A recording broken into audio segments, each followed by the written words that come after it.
Recuerden, bueno, esta es lo mismo, la calendarización de ayer, les mencioné.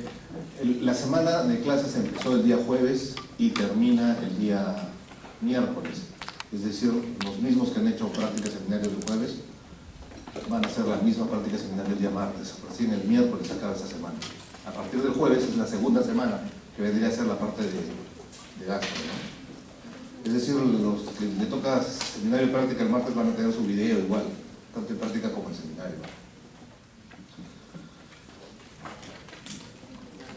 El tubo digestivo está conformado desde la boca hasta el ano, tubo como decimos como tal, con sus estructuras histológicas, como ya hemos mencionado. Y cuando hablamos siempre de movimiento, de motilidad, estamos refiriéndonos a las estructuras musculares, al circular interna, longitudinal externa, al agua barbaterius 2, el mientérico, que es el que va a controlar básicamente toda la musculatura, que básicamente es todo liso, o sea, no tenemos control sobre ellos, salvo lo que dijimos en la primera etapa de la deducción y el esfínter anal externo. Son las dos únicas etapas que es de músculo estriado. Entonces esto va a conferir al tubo digestivo cierta capacidad de autocontrol, autorregulación, y va a tener en sus fibras musculares esta contractibilidad que va a dar unas contracciones tónicas, es decir, tienen cierto tono la circunferencia cilíndrica de este tubo digestivo, contracciones fásicas que son contracciones intermitentes, esporádicas, en algunas segmentarias en algún lado, y dependiendo de la ubicación, siempre hablemos, dependiendo si estamos hablando de la faringe, del esófago, del estómago, de delgado o de grueso, las contracciones van a ser un poco diferentes en amplitud, en distancia, en longitud, en frecuencias. Todo eso va a variar de acuerdo al segmento que estemos hablando. Es así que en la membrana de la mucosa gastrointestinal, en estos plexos nerviosos que están controlando el movimiento, va a haber unos cambios, unos potenciales de membrana, unos potenciales de onda. Es decir, hay una actividad eléctrica, ¿no? Uno detecta ahí, hay actividad eléctrica. No necesariamente hay movimiento, simplemente hay actividad eléctrica. A estas actividades eléctricas, a estos cambios mínimos, se les llama ondas lentas, o actividad eléctrica basal, o régimen eléctrico lento, les dicen algunos. Ondas lentas. Estas ondas lentas, recuerden, no significan contracción, simplemente que hay un cambio de actividad eléctrica en la parte muscular. Va a ser, dependiendo la estructura tubular que estemos hablando, diferente. En el estómago pueden ser hasta 5 ondas. En el intestino delgado, hasta 20 ondas. En el colon, el grueso, 8 ondas. Lógicamente uno diría, pero si finalmente es un cambio de actividad eléctrica y no hay contracción, ¿cuál es la importancia, no? Simplemente hay un cambio de actividad eléctrica que técnicamente no se manifiesta en nada. Sin embargo, cuando hay más ondas lentas, algunas de estas ondas lentas, estos cambios de onda lenta, empiezan a formar unas espigas, que finalmente son las despolarizaciones y las contracciones, que finalmente da el movimiento. Esas ondas lentas que van en esta frecuencia, ¿no? De menos 50 a menos 40, que están en el estómago, en el duodeno, en el colon, es una condición de reposo. Pero en algún momento, cuando llega a menos 40, ya empiezan a formarse las espigas. Y las espigas, ¿qué traducen? Las espigas sí traducen movilidad, sí traducen movimiento. Entonces, recuerden que el estómago tiene hasta 5, el delgado tiene hasta 20, el colon tiene hasta 8. ¿Cuál es el que tiene más? El intestino delgado.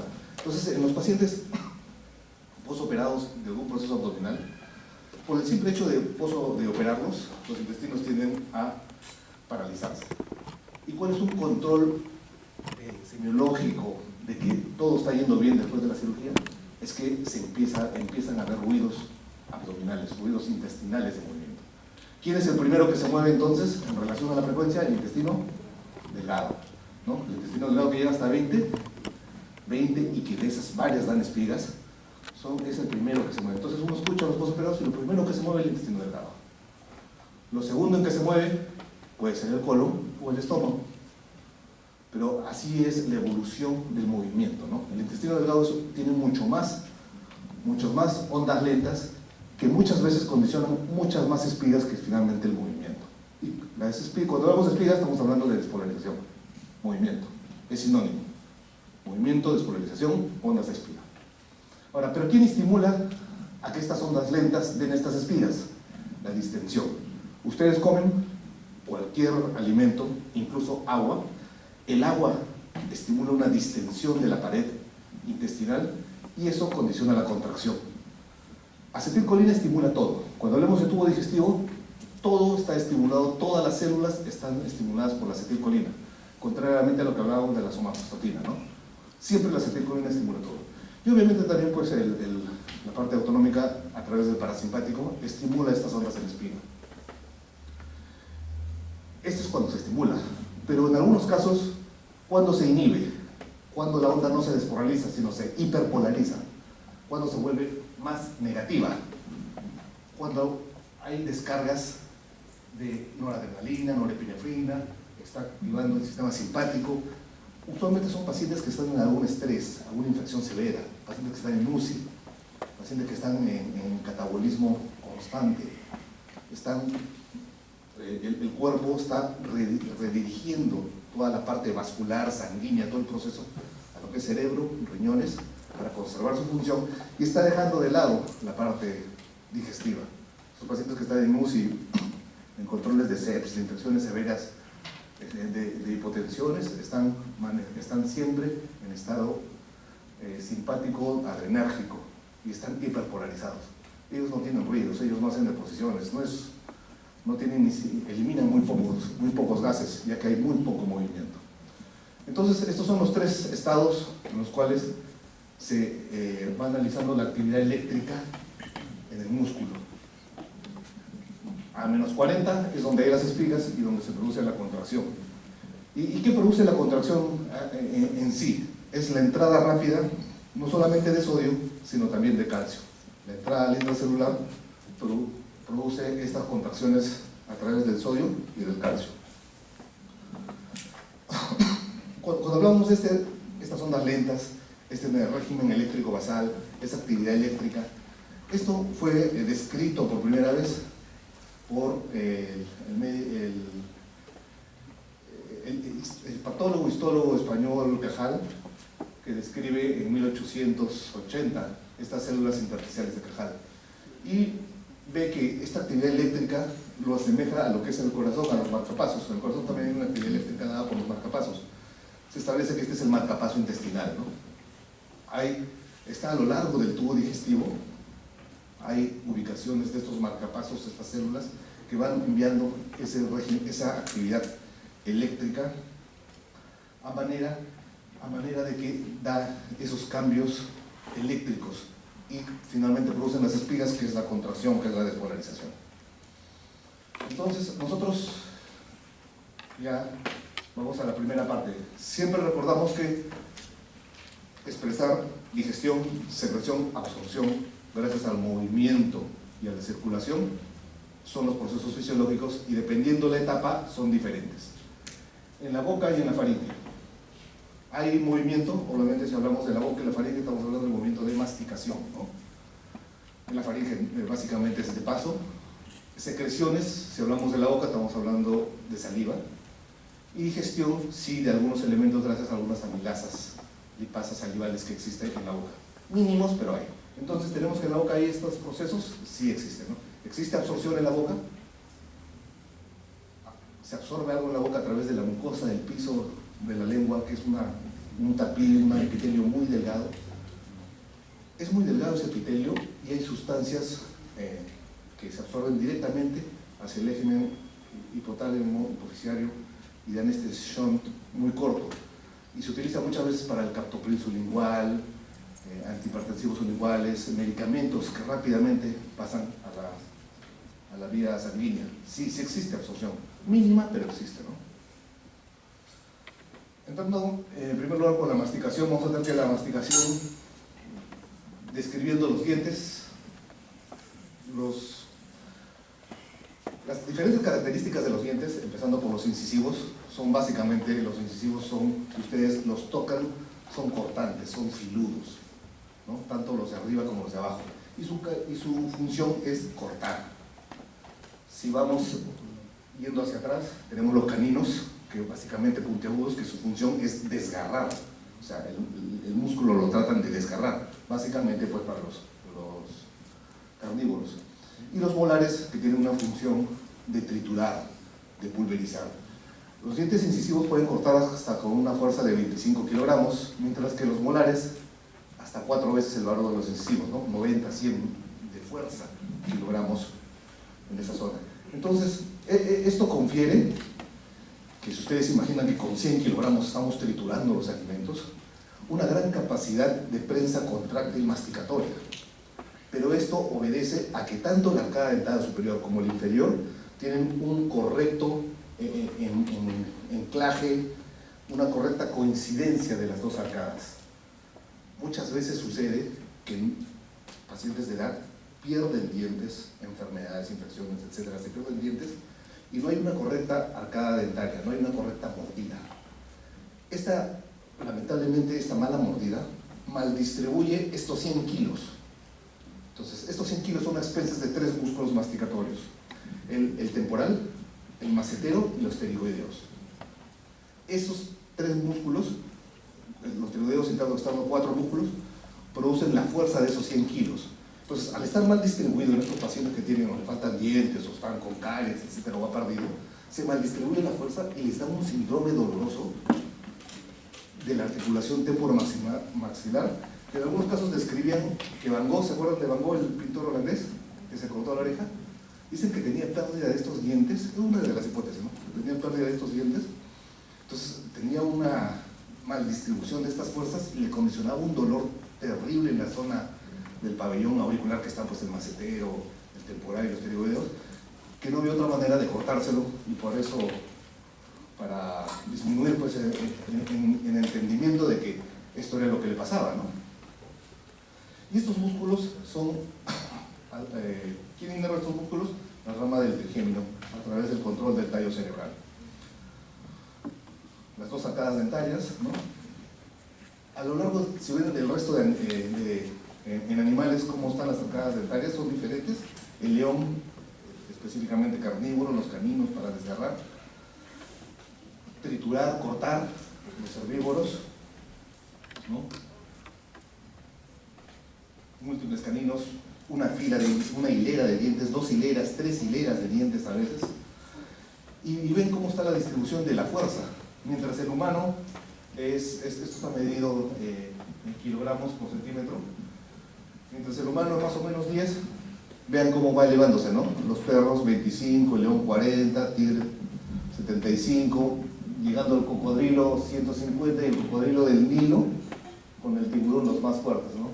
Cerca de 300 de fuerza, de presión.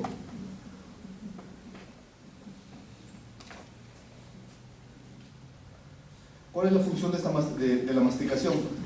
La masticación se va dando para ir cortando, triturando, moliendo y mezclando los alimentos con lo que es la saliva. Y así va a formar lo que es el bolo alimenticio, ¿no? Al mezclarlo con la saliva, aumenta la superficie de exposición para que las enzimas, tanto de la boca como posteriormente del estómago, del intestino delgado, ejerzan su acción enzimática. Y obviamente la idea es hacerlo más homogéneo, ¿no? El bolo tiene que ser bien homogéneo, bien parejito, no puede ser heterogéneo, duro. Si ustedes mastican inadecuadamente, no a las veces, el bolo es heterogéneo y al deglutir les causa una deglución dolorosa, duele. Incluso a veces puede ser hasta traumática, haciendo heridas. Los pacientes que no tienen problemas para masticar. La función es justamente homogenizar el bolo para que la deglución sea suave. Y se produce con esto, cuando ya el bolo es homogéneo, la lengua envía el bolo alimenticio hacia el paladar, blando, duro, hacia atrás, hacia arriba, y se produce ya el reflejo de la masticación, ¿no? El reflejo de la masticación condiciona un reflejo de la deglución.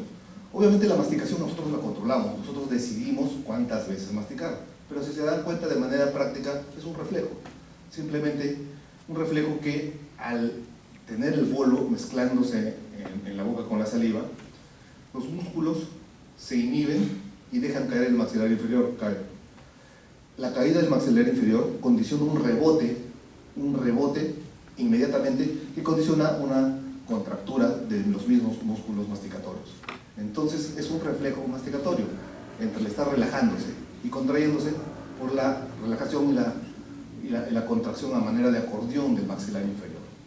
Si bien es controlado, de manera práctica es un reflejo la masticación. Ustedes no están pensando, tengo que masticar, ¿no?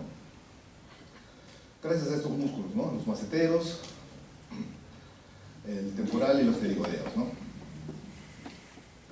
La deglución va a tener tres fases. Una fase voluntaria, que es la fase oral, ¿no? La que le digo que ustedes deciden cuántas veces masticar. Y la fase involuntaria, que es una fase faringea, una fase esofágica, ¿no? La primera es la voluntaria y las segundas y terceras son las involuntarias.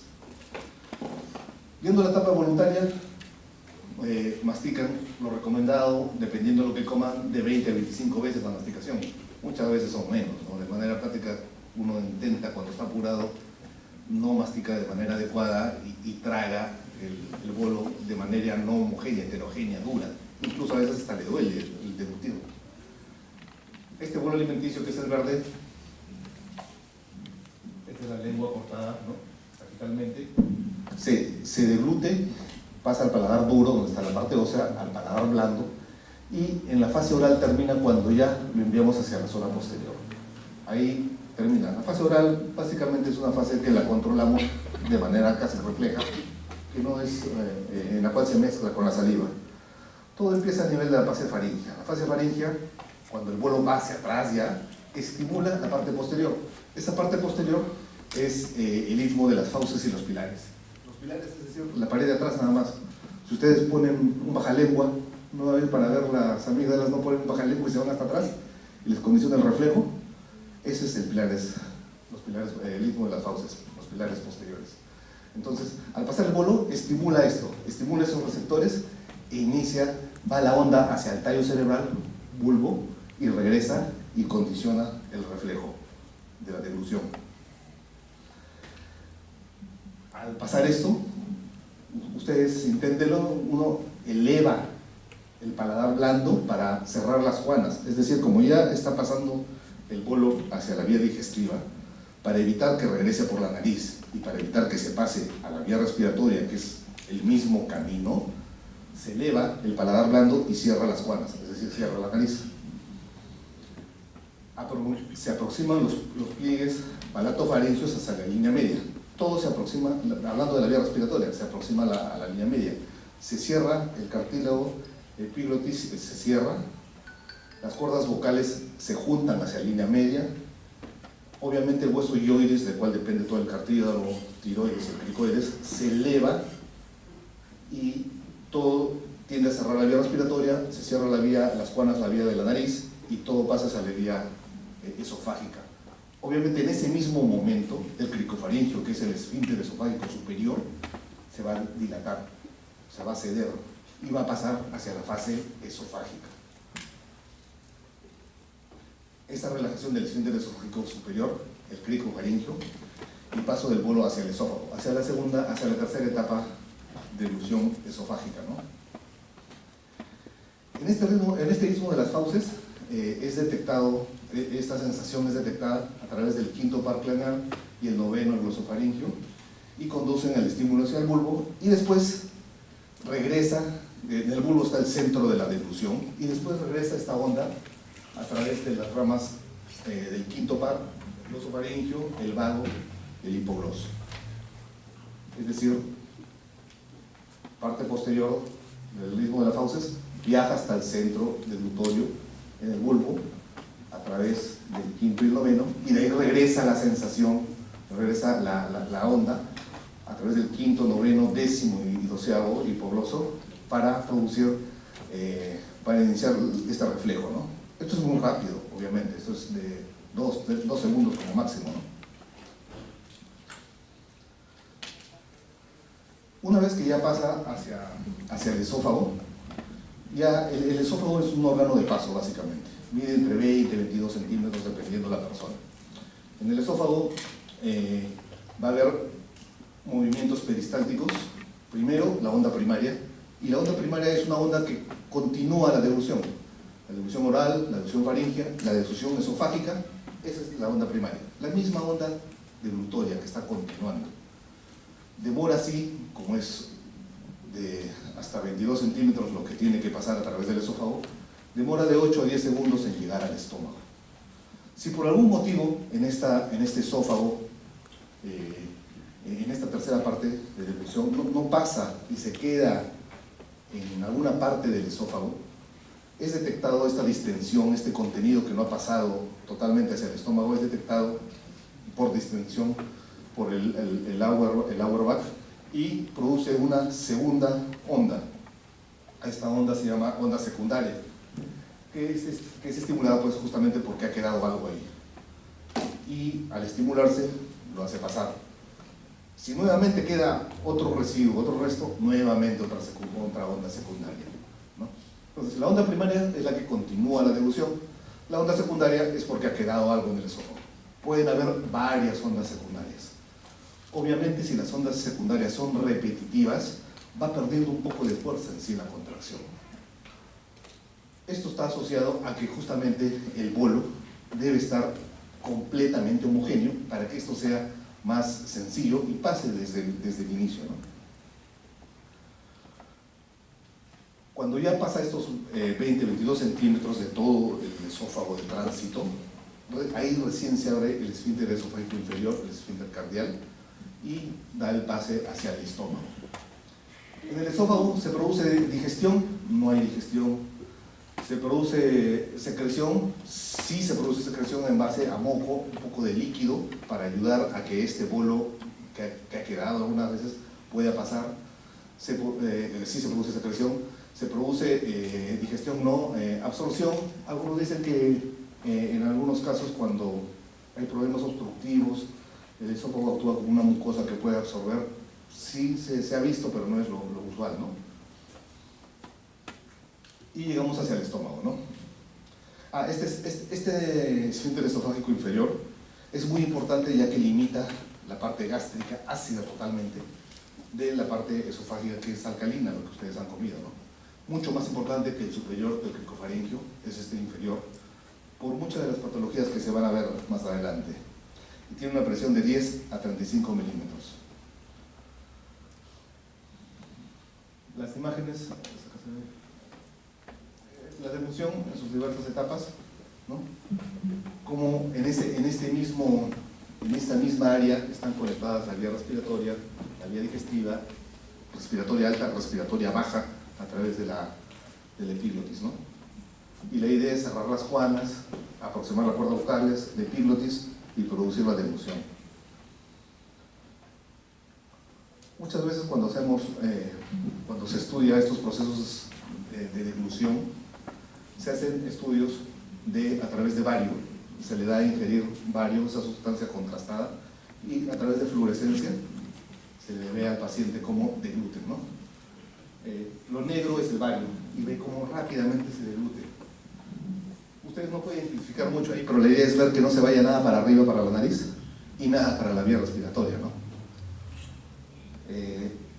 La deglución va a depender, obviamente, de la calidad del bolo. Todo depende de la calidad del bolo. Ustedes han tratado de comer la maicena, o cuando comen esos alfajorcitos que tiene bastante maicena y son muy ávidos por la saliva, esa maicena rápidamente secuestra la saliva y el bolo se hace muy seco, o cuando comen habas, muy seco se hace. Entonces uno al tratar de deglutir es muy difícil la deglución, ya que el bolo no es homogéneo. Obviamente si es más líquido, si es más homogéneo, primero estimula más saliva. Si es medio heterogéneo, no se estimula tanta saliva. Si es muy ácido, estimula más saliva. Si ustedes van a comer un ceviche, no se les hace agua en la boca cuando están comiendo, no es porque la sensación de agua, obviamente, ¿no? La sensación de tener saliva, obviamente es por la provocación, pero eso responde a que el organismo ha probado ese cítrico y ese cítrico es muy ácido. Lo único que trata las glándulas es diluir ese cítrico que están comiendo a través de secretar más saliva. Entonces todas las mucosas empiezan a secretar saliva para diluir lo que están comiendo y así pueda no hacer daño, ¿no? Lo que ustedes interpretan como que se les hace agua en la boca es simplemente un acto de defensa para difundir esto, ¿no? En Japón a fin de año hay una tradición japonesa que el arroz lo muelen y a través de su arroz, que es muy especial, como nosotros es la papa, ellos tienen miles, cientos de tipos de arroz, y muelen su arroz más especial que tienen y crean unos pastelitos que le llaman mochi. Esos pastelitos son muy gomosos, muy difíciles de deglutir y muy ávidos también de saliva. Ustedes comen ese mochi y rápidamente sienten que el bolo es muy duro, le falta saliva, tienen que tomarlo con agua. Y como es una tradición en Japón, en Año Nuevo lo comen todas las familias, pero lamentablemente los pacientes de edad suben mucho atragantamiento. Entonces siempre se ve que en Año Nuevo hay una cantidad de viejitos que fallecen por asfixia, por este tipo de comida, por este tipo de tradición. Es justamente el entendimiento que el bolo debe tener una calidad buena para poder ser deglutido. Esta calidad buena va en relación básicamente a lo que es la saliva. La saliva es la producción de líquido, algunos producen más saliva que otros, más baba que otros. De 800 a 1500, en promedio le dicen 1200 de saliva diario, o sea, todos producen saliva, ¿no? Y está producido básicamente por las glándulas, las parótidas, que están por delante y por debajo de del pabellón auricular, por delante y por debajo, las glándulas parótidas. Las glándulas submaxilares, debajo del maxilar, submaxilares, o le dicen submandibular, ¿ves que está debajo del maxilar? Submaxilar, submandibular, y las sublinguales. Esas son glándulas de por sí grandes, ¿no? Por eso le llaman glándulas mayores, porque son grandes. Las parótidas son las más grandes, las submaxilares grandecitas del tamaño de una aceituna, las sublinguales del tamaño más o menos de una vita, un poquito más grande. Son pares todas, ¿no? Y todas ellas, conjunto con las glándulas salivales menores. Las glándulas salivales menores son miles, son chiquititas, son células, están en el piso de la boca, en las mejillas, en el pabellón, en el paladar blando. Junto con ellas van a producir esta cantidad de saliva. Esquemáticamente lo del néctar, como se ve que la parótida es la más grande, ¿no? A través de sus desembocaduras propias incluso, van a producir una secreción serosa y una secreción mucosa. La secreción serosa, en la cual va a haber tialina, ¿no? Que es una alfa-amilasa para digerir ciertos carbohidratos, ciertos almidones. Tiene un efecto, o sea, ya hay digestión, estamos hablando ya que en la boca hay una digestión porque tiene esa alfa-amilasa en esa tialina, pero eso no es una digestión completa, ¿no? La digestión completa del carbohidrato la vamos a ver después cuando hablemos de páncreas. Hay una secreción mucosa a base de las glándulas que van a producir moco para obtener una buena lubricación, y la glándula parótida es fundamentalmente serosa, puro líquido, muy poco moco. Mientras que las otras, la submandibular o submaxilar y las sublinguales, son combinaditas, son sedosas y son moco. Mientras que las glándulas que están, las chiquitas, las múltiples, las menores, las orales, vocales, linguales, las debajo de la lengua, del paladar, solamente van a producir moco. El pH es de 6 a 7.4, que favorece la acción de la tialina.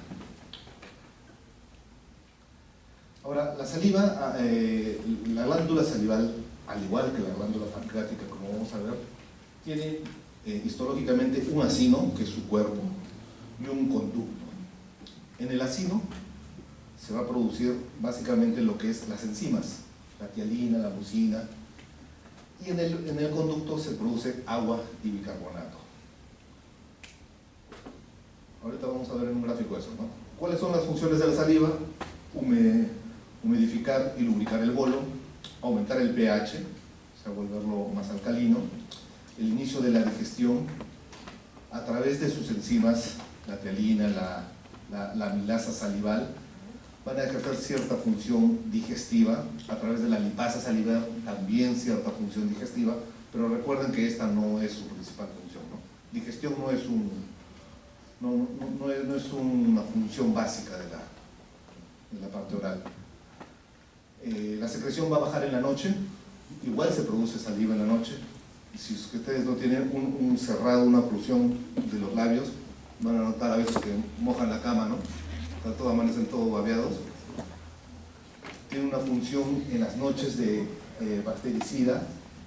Tiene una enzima que ayuda, una enzima proteolítica, que es la lisozima, que ayuda a limpiar también los dientes cuando quedan residuos después de un cepillado insuficiente.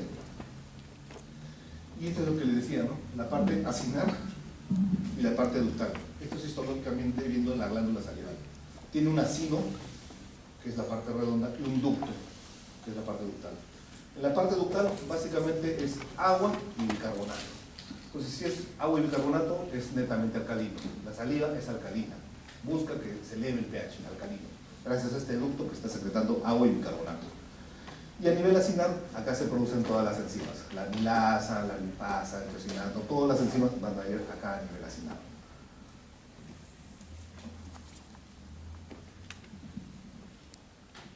Obviamente, ¿quién va a estimular la saliva? ¿Quién estimula al aparato digestivo? El parasimpático, ¿no? ¿Quién lo inhibe? El simpático. Sin embargo, se describe que el simpático tiene una acción doble. Por un lado lo inhibe, y por un lado muy pequeño en la zona de la muscularis mucosae, condiciona ciertos cambios que también estimulan. Pero es muy pequeño, por eso no lo he puesto ahí. Pero sí estimula también el parasimpático la secreción salival, ¿no?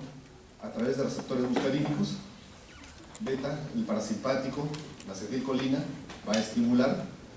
A través del simpático, también ahí, y a través del calcio, estimula el milasa lipasa, es decir, enzimas, a nivel del acino. Y a nivel del ducto, recuerden, agua y bicarbonato. Se ha producido saliva, se ha producido el bolo, se ha iniciado la deglución oral, faríngea, y la deglución oral, faríngea, y empezamos la esofágica. En la esofágica, el esófago, un órgano de paso nada más, 20 a 22 centímetros, su esfínter esofágico superior, que es el cricofaringio, un esófago corporal, el inferior, a través de sí la importancia del esfínter cardial, ¿no? Musculatura lisa, las dos terceras distales, el tercio proximal, tiene una parte de musculatura esquelética. Órgano de paso, básicamente es solamente la producción de moco, a veces por absorción, como les dije. Va a tener los movimientos primarios, que son los que continúan a la deglución, ¿no? Y los movimientos secundarios, si se queda algo, lo que habíamos mencionado. De acuerdo a cómo va bajando el bolo, hacen manometrías, que es miden la presión de cómo va la presión desde el esfínter, desde el cuerpo y en el esfínter esofágico inferior, cómo va la presión del bolo.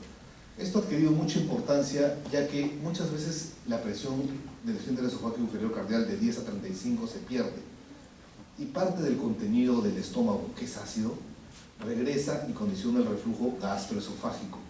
Esto es una de las patologías bastante frecuentes, ya que el ácido penetra hacia el esófago, que no está preparado para este ácido, y condiciona inflamatorios locales, y si son crónicas, esófago de Barré, y a la larga pueden conducir a metaplasias, displasias, cáncer de esófago por reflujo gastroesofágico.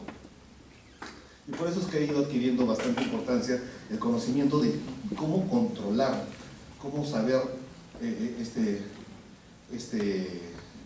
presión del esfínter esofágico inferior, ¿no?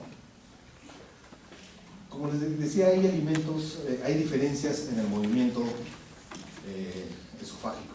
Hay alimentos húmedos que condicionan mayor secreción, mayor salivación. Hay alimentos secos que hay diferencias, no produce tanta secreción ni tanta secreción salival.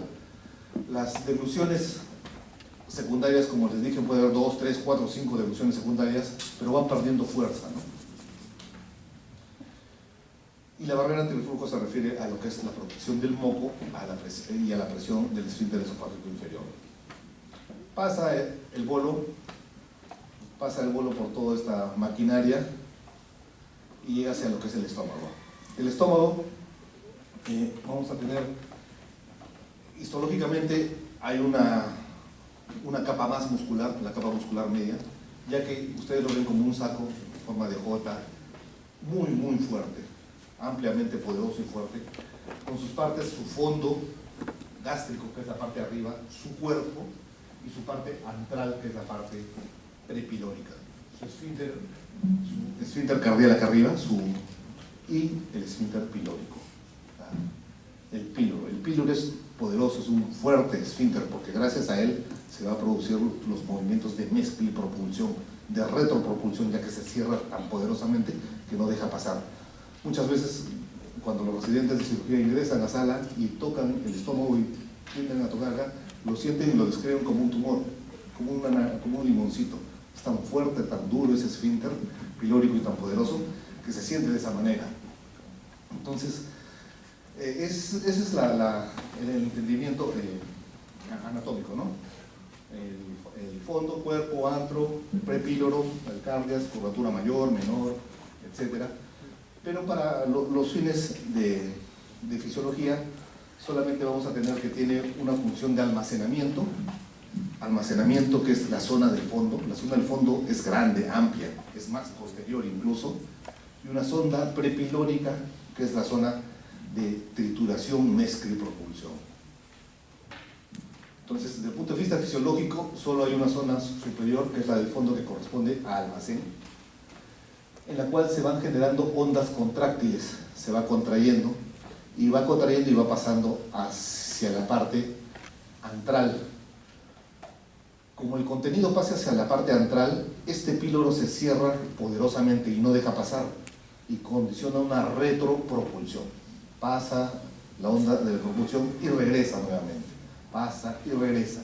En ese vaivén de pasar y regresar, está ejerciendo una acción digestiva mecánica a través de los músculos y una función digestiva química. ¿Por qué? Porque ya se están secretando acá sustancias pepsinógeno, pepsina, ácido clorhídrico, factor intrínseco, moco, que están mezclándose con ese bolo. Propulsión, se cierra, retropropulsión, retropropulsión, mezcla.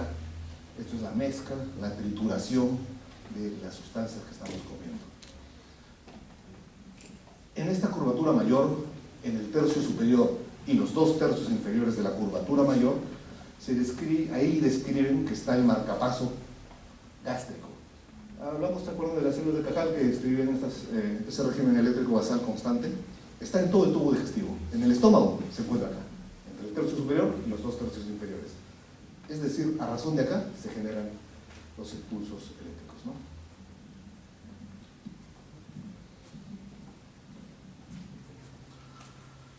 ¿Y qué va a condicionar esto en el estómago? 2 tipos de movimiento. Movimiento cuando como y cuando no como. Cuando no como, es decir, cuando estoy en ayunas, el que actúa es el complejo motor migratorio.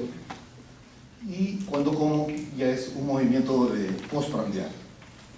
Hablamos primero cuando no como, el complejo motor migratorio, cuando estoy en ayunos prolongados, 12, 18, 24 horas. Se va a producir en 3 fases. La fase 1, 2 y 3, ¿no? En la fase 3 es donde se producen contracciones. Estas son las contracciones de hambre. Solamente es muy poquito, solamente es el 10%. El 10% da las contracciones de hambre. El resto, la gran mayoría, en la fase 1 y en la fase 2, solamente hay aumentos de presión, hay cambios internos que están esperando la comida con una avidez, pero no hay ningún movimiento. Solo se produce movimiento en esta fase 3, es un 10% de las ondas de contracción. A este se le llama el complejo motor migratorio, que se da cada 2 horas. Le dicen el barrendero intestinal, que va recogiendo todo lo que ha quedado y está en ayunas a la expectativa de que ustedes coman. Y algunos lo identifican como esos ruidos de hambre, de movimiento, ¿no? No solamente hay el complejo motor migratorio, no solamente está en el estómago, está en el estómago, en el duodeno, en el duodenio, y cómo va pasando es en sí desde el estómago hasta el final del colon. Lo principal es cuando ya comemos, ¿no? Después del ayuno, de que han tenido no han almorzado, no han desayunado, etcétera, y empiezan a haber ruidos de esa fase 3, se produce ya la ingesta. A esto ya vienen los movimientos postprandiales. El estómago tiene un tamaño. Muchos dicen que el estómago, cada persona, así como tiene una oreja grande, una oreja chica, nariz grande, pequeña, tiene un estómago pequeño y tiene un estómago grande. O que también a lo largo de su juventud, adultez, de acuerdo a su ingesta, van desarrollando un estómago pequeño, un estómago grande, o va creciendo. Son músculos, se extienden, crecen. Entonces, cuando no han comido, el estómago está en una capacidad definida, y cuando empieza la ingestión, se inicia la ingestión, tiene una capacidad de relajación receptiva. Es decir, se va relajando y va creciendo. Ese saco, esa bolsa gástrica, va creciendo. En el momento que están comiendo, va creciendo, ¿no? Eso es una capacidad de adaptación. Eso solamente se ve en el estómago, de importancia solamente se ve en el estómago y se ve en la ampolla rectal. Porque si no, en el recto se imaginan, llega un poquito de estímulo, van al baño, un poquito de estímulo, no. Tiene la capacidad de ir acumulando, bajo ciertos volúmenes y ya recién van al baño. En el estómago igual, va creciendo. Y a la vez que va relajándose ese estómago, esas 3 capas musculares va creciendo, va acomodando lo que ya se está propulsionando, retropropulsionando, se va mezclando. Lo que está más homogéneo se tiende a pegar hacia las paredes, ya está homogéneo. Lo que está todavía medio durito, medio todavía no combinado con las secreciones gástricas, que está medio heterogéneo, está todavía en la parte media y se va mezclando, ¿no? A medida que se va mezclando, el esfínter pilórico se va aperturando de a poquitos y va pasando solamente lo que es agüita, ¿no? Entonces, a todo ese proceso se llama la acomodación. Y mientras se va acomodando, se va produciendo este peristaltismo antral, ¿no? El antro es el que finalmente, con el esfínter pilórico, el que está haciendo esa jugada de triturar, mezclar propulsivamente y retropropulsivamente todo lo que comemos. El esfínter al inicio se cierra más fuerte, el esfínter pilórico hablando, ¿no? Para evitar el vaciamiento gástrico brusco, se cierra más fuerte y se va relajando a medida que se va volviendo más homogéneo. Todos estos movimientos son los importantes y se dan solamente postprandialmente hablando, ¿no? Estos dos de abajo, ese peristaltismo poderoso antral y esa contracción y a veces un poquito de relajación del esfínter pilórico se condiciona como el principal mecanismo digestivo de mezcla. Esa es la mezcla. Recuerden, estamos hablando de una digestión mecánica y una digestión química. Entonces, se produce la relajación receptiva, va creciendo el estómago, la adaptación gástrica se va adaptando a lo que están comiendo. A veces las hipótesis en este problema que es la obesidad establecen que las personas nacen en sí con un estómago grande. Entonces, para llenar ese estómago grande e iniciar los procesos digestivos necesitas de mucha comida y eso tiende a aumentar las calorías y el sobrepeso, ¿no? Entonces, en función de eso, lo que establecen es el recorte gástrico, el recorte de este estómago. Y eso es lo que se llama la gastrectomía vertical.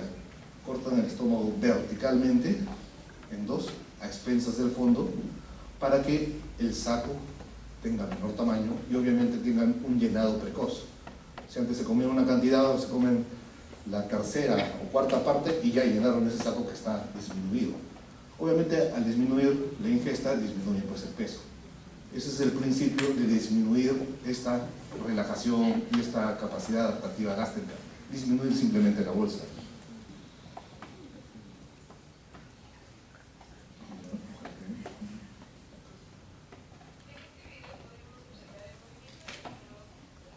¿Cómo se va llenando el estómago? Se llena totalmente, se va adaptando y se inician los movimientos de propulsión. Desde el fondo, desde el esfínter esofágico, desde la raíz, se inician los movimientos bruscos, ¿no? Y finalmente el antro y el píloro, en esta combinación propulsión, retropropulsión, que les digo mecánica, acá se produce lo que es la digestión. Mientras más homogéneo esté, más fácil va a ser la digestión. Es decir, si ustedes toman agua, el agua isosmolar, no ejerce ninguna, todo es homogéneo, rápidamente tiene una apertura del píloro, ¿no? Un vaciamiento gástrico rápido. ¿Quiénes estimulan el vaciamiento gástrico? ¿Quiénes estimulan el control de este esfínter pilórico? La distensión y la gastrina. Cuando se está distendiendo y está creciendo, se está estimulando todo el movimiento, y así, una vez homogéneo, se apertura el píloro, y también químicamente está teniendo contacto con las células G. ¿Se acuerdan las células G que producen gastrina, que están en el antro? Las células G que producen gastrina, que están en el antro, esta gastrina, esta hormona, va a producir el estímulo, la apertura de este esfínter pilórico. ¿Y quiénes van a inhibir que el píloro, que el vaciamiento gástrico, que el píloro se cierre? Obviamente cuando se abre el píloro y pasa mucha cantidad del estómago hacia rápidamente el intestino, entonces el intestino se distiende. Al distenderse el intestino le dicen, no, ya no me mandes más estómago. Si lo que pasa es muy ácido, porque tiene acidez gástrica, el intestino hasta determinado volumen nada más y le dice, no, mucho ácido, ya no me mandes más. Entonces la distensión, la acidez, cuando lo que comen productos grasos, productos proteicos, aminoácidos, pasan al intestino delgado, el intestino delgado hasta cierto punto detecta estos ácidos y estos aminoácidos y ya no me mandes más, ya no puedo manejar más. O sea, depende del volumen, depende del pH y depende de la calidad de lo que están comiendo para que se inhiban estos procesos. Al pasar grasa, al pasar ácido, se produce colecistoquinina, se produce secretina, que van a producir una función, la secretina es una función alcalina básicamente a través del páncreas para disminuir esta acidez que está mandando el estómago, y colecistoquinina para tratar de controlar esta producción de grasas que está mandando a través de la bilis. Y así vemos nosotros que dependiendo de lo que coman, el vaciamiento gástrico va a ser más lento o más rápido. Es tanto así, entendiéndolo de manera práctica, si ustedes tienen hambre, no dicen, tienes hambre, toma agua para que te pase el hambre y bajes de peso. Se entiende porque el agua distiende rápidamente, pero como es agua, se produce un vaciamiento gástrico casi inmediato. Contrariamente, si ustedes van y comen un bife, carne, proteínas, lo mastican o no lo mastican bien, ese bife llega al estómago, como tiene alta carga proteica y necesita bastante digestión mecánica y química, el contenido gástrico permanece mucho tiempo en el estómago. Entonces ustedes van, se comen el bife y no tienen hambre hasta el día siguiente. ¿No les ha pasado eso? O van al chifa y comen algo ligerito, la sopa, qué rico, todo bien, y a las 3 horas ya tienen hambre. ¿Por qué? Porque el vaciamiento gástrico es totalmente diferente de acuerdo a lo que coman, ¿no? Así tenemos que, mientras más isotónico sea, o sea, mientras más parecido al agua, menos de media hora ya está el estómago vacío. Y de repente, miren, hasta ahí, hígado, carne picada, puede durar más de 6-7 horas. Cuando comen esos buffets, no comen un día, ¿no? Eso es el vaciamiento gástrico. Ahora,